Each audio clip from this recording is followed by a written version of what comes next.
Middle east की उभरती हुई जंग अब सिर्फ दो देशों के बीच का टकराव नहीं रह गई है। यह वह भू राजनीतिक मोड़ बनती जा रही है जहां एशिया की सुरक्षा, ऊर्जा सप्लाई और समुद्री व्यापार के समीकरण तेजी से बदल रहे हैं।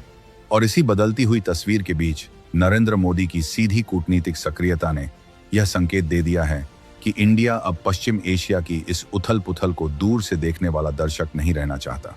हाल के घंटों में प्रधानमंत्री ने सीधे मोहम्मद बिन जायद आल नाह्यान से बातचीत की, जो यूनाइटेड अरब एमिरेट्स के राष्ट्रपति हैं, और उसके बाद संपर्क किया बेंजामिन नेतन्याहू से, जो इजरायल के प्रधानमंत्री हैं। यह केवल औपचारिक कॉल नहीं थी, बल्कि एक संकेत थी कि अगर पश्चिम एशिया में हालात और बिगड़ते हैं तो उसका असर सीधे हिंद महासागर से लेकर भारत की ऊर्जा सुरक्षा तक पड़ेगा।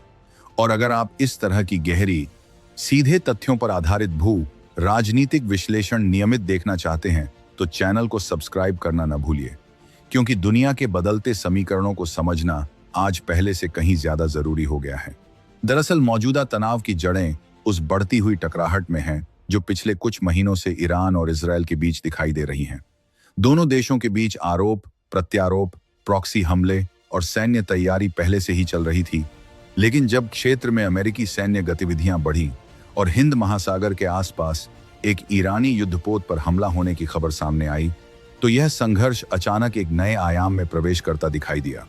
यही वह क्षण था जब इस पूरे घटनाक्रम की गूंज दक्षिण एशिया तक पहुंची। इसी संदर्भ में नामल राजापाक्सा, जो श्रीलंका के सांसद हैं, उन्होंने सार्वजनिक रूप से कहा कि हिंद महासागर के पास किसी भी बड़े सैन्य टकराव को हल्के में नहीं लिया जा सकता। उनका कहना था कि अगर किसी ईरानी युद्धपोत को इस क्षेत्र में निशाना बनाया जाता है तो यह केवल अमेरिका और ईरान के बीच की लड़ाई नहीं रहती, बल्कि इसका असर पूरे समुद्री इलाके पर पड़ सकता है। और इसका सबसे बड़ा प्रभाव उन देशों पर होगा जिनकी अर्थव्यवस्था समुद्री व्यापार और ऊर्जा आयात पर निर्भर है, जिनमें भारत प्रमुख है। यह बयान इसलिए भी महत्वपूर्ण है क्योंकि हिंद महासागर दुनिया के सबसे महत्वपूर्ण समुद्री व्यापार मार्गों में से एक है। मध्य पूर्व से निकलने वाला तेल और गैस, एशिया और यूरोप के बीच होने वाला विशाल व्यापार और कई महत्वपूर्ण शिपिंग रूट इसी क्षेत्र से गुजरते हैं।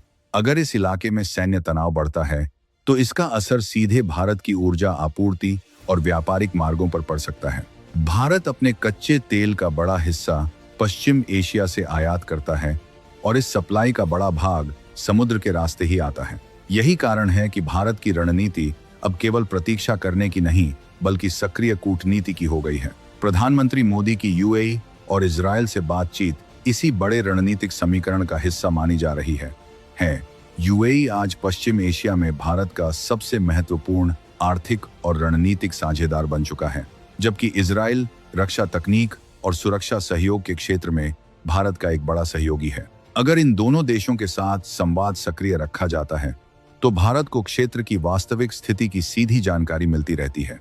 साथ ही यह संदेश भी जाता है कि भारत किसी भी संभावित संकट में संतुलित और जिम्मेदार भूमिका निभाने के लिए तैयार है। भारत की विदेश नीति पिछले कुछ वर्षों में संतुलित बहुपक्षीय कूटनीति की दिशा में आगे बढ़ी है, जिसमें वह अमेरिका, इजरायल और खाड़ी देशों के साथ संबंध मजबूत रखते हुए ईरान के साथ भी संवाद बनाए रखने की कोशिश करता है। यह संतुलन आसान नहीं है। एक तरफ इजरायल और अमेरिका हैं जो ईरान को क्षेत्रीय खतरा मानते हैं, जबकि दूसरी तरफ ईरान है जो पश्चिमी दबाव का विरोध करता है और एशियाई देशों के साथ आर्थिक सहयोग बढ़ाने की कोशिश कर रहा है। भारत को इन दोनों के बीच सावधानी से कदम रखना पड़ता है, क्योंकि उसके हित दोनों पक्षों से जुड़े हुए हैं। अगर हम व्यापक तस्वीर देखें तो यह संघर्ष केवल सैन्य नहीं, बल्कि रणनीतिक भी है। मिडिल ईस्ट में शक्ति संतुलन बदल रहा है।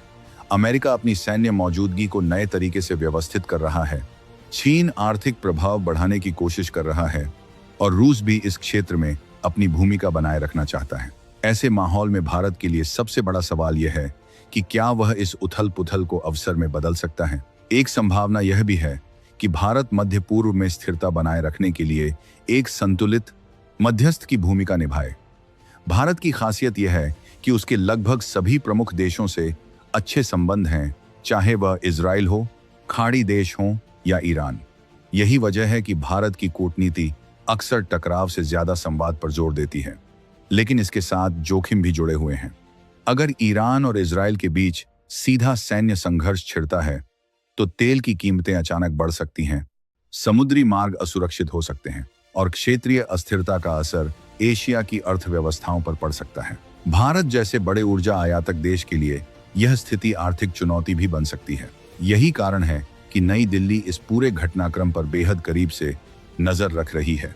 कूटनीतिक संपर्क बढ़ाना, क्षेत्रीय देशों के साथ संवाद बनाए रखना और हिंद महासागर में अपनी रणनीतिक उपस्थिति मजबूत करना, ये तीनों कदम भारत की दीर्घकालिक रणनीति का हिस्सा बनते दिखाई दे रहे हैं। आज की स्थिति हमें एक महत्वपूर्ण बात समझाती है। दुनिया का कोई भी क्षेत्र अब पूरी तरह अलग थलग नहीं है। पश्चिम एशिया में होने वाला तनाव हिंद महासागर तक असर डाल सकता है और हिंद महासागर की सुरक्षा सीधे भारत की आर्थिक स्थिरता से जुड़ सकती है। आने वाले दिनों में यह देखना बेहद महत्वपूर्ण होगा कि क्या यह तनाव केवल कूटनीतिक दबाव तक सीमित रहता है या फिर यह वास्तव में एक बड़े क्षेत्रीय संघर्ष का रूप ले लेता है। लेकिन इतना तय है कि भारत अब इस पूरे समीकरण में एक शांत दर्शक नहीं बल्कि एक सक्रिय रणनीतिक खिलाड़ी के रूप में उभर रहा है। और अब सवाल यह है कि अगर हिंद महासागर में ऐसी घटनाएं बढ़ती हैं तो क्या यह सच में भारत की समुद्री सुरक्षा के लिए खतरा बन सकता है या फिर भारत की बढ़ती नौसैनिक ताकत इस पूरे क्षेत्र को संतुलित रखने में सक्षम है। अपनी राय जरूर बताइए।